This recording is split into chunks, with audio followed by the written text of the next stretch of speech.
Madame, Monsieur, bonsoir. La vie n'est pas toujours facile pour un homme, c'est pas un long fleuve tranquille. Le trouble dans cette vie n'est pas toujours naturel. Les malheurs peuvent donc provenir de tiers pour vous nuire. Madame, Monsieur, bonsoir. Ce soir, nous parlons des malédictions, comment les comprendre. C'est avec le mage Albin, sorcier et médium, mais également dans cet exercice pour nous accompagner, il y a Bertrand Tchenkam, il est journaliste et traditionnaliste. Nos contacts uniquement par SMS et WhatsApp, c'est sous votre petit écran. Si vous êtes à l'étranger en dehors du Cameroun, vous précédez du 00 237.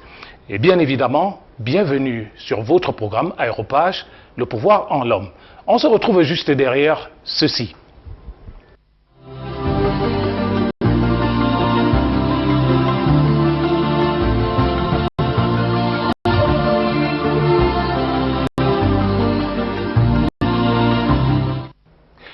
Madame, Monsieur, une fois de plus, bonsoir. Bienvenue sur votre programme Aéropage, le pouvoir en l'homme. Ce soir, nous parlons des malédictions. Les malédictions, comment les comprendre? C'est le thème fil conducteur du programme de ce soir avec le mage Albin. Le mage Albin est sorcier, mais surtout médium. Bonsoir, mage Albin. Bonsoir. Je salue tous nos téléspectateurs. Partout à travers le Cameroun, je me rappelle de ceux qui sont en ce moment à Ebolova, à Kribi, à Edea et dans toutes les villes du Cameroun et d'ailleurs. Et je dis un bonsoir particulier à tous les téléspectateurs, surtout à ma belle-sœur qui est à Ebolova en ce moment. Et je pense que ce sera une véritable messe intellectuelle. Alors, d'entrée de jeu, quand on parle de malédiction, pour ceux qui ont, sans nul doute, la science des mots, il y a mal et dire. Malédiction, sans nul doute, pour dire mal dire, maudire. Qu'est-ce qu'il faudrait également comprendre par là? Dans le jargon européen, c'est eux qui nous ont apporté ces noms, malédiction. Dans le jargon français, et pour ceux qui sont francophiles, Bertrand Tchenkam va nous décortiquer tout cela. Mais moi, en tant que sorcier traditionnaliste, quand on parle de malédiction, il s'agit d'un maléfice qui est soit proféré, soit pratiqué pour que quelqu'un en souffre. D'accord. À côté, tout en face de vous, ce mage Albin, Bertrand Tchenkam, il est journaliste traditionnaliste, on le voit sur plusieurs plateaux, sur tout le triangle national. Bonsoir Bertrand Tchenkam.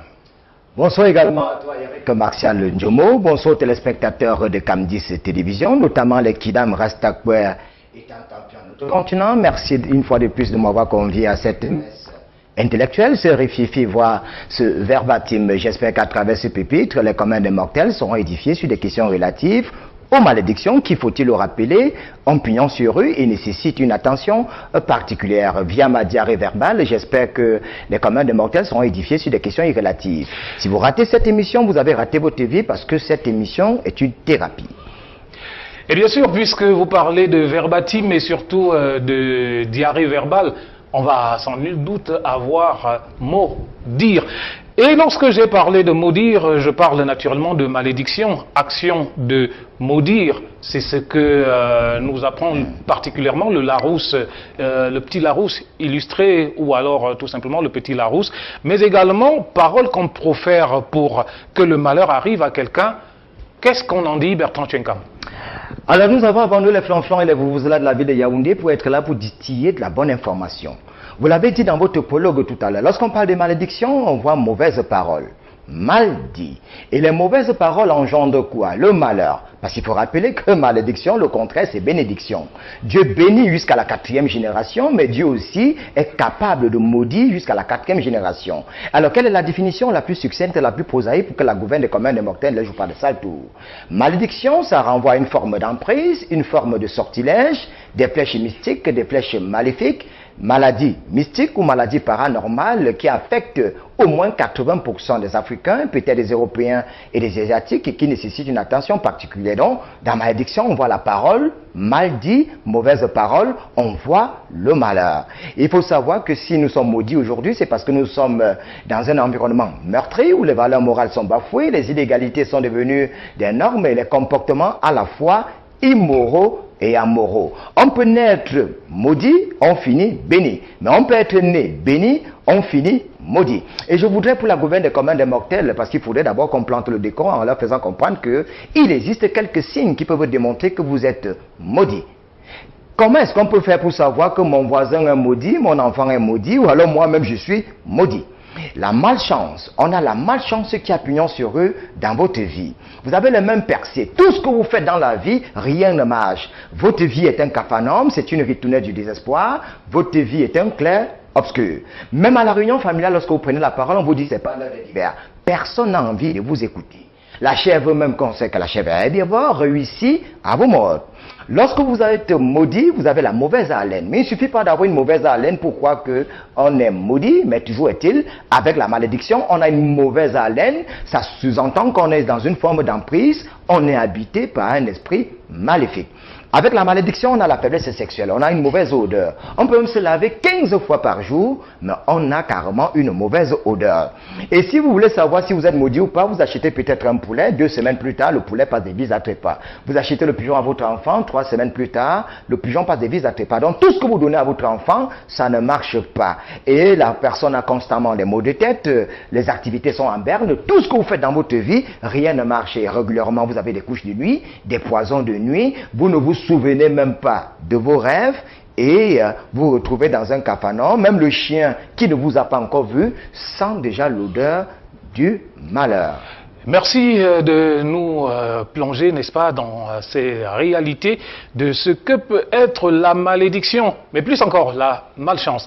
Et bien évidemment, lorsqu'on l'a dit, ça me permet de revenir à toi, Maj Albin, parce que la semaine dernière, on expliquait déjà à nos multiples téléspectateurs qui nous suivent à l'instant de par le monde que chez nous en Afrique, lorsqu'on dit vous et que vous êtes tout seul, ça représente quand même quelque chose d'assez compliqué. Et nous, sur ce plateau, nous disons, lorsqu'on a un individu en face de soi, on dit tu.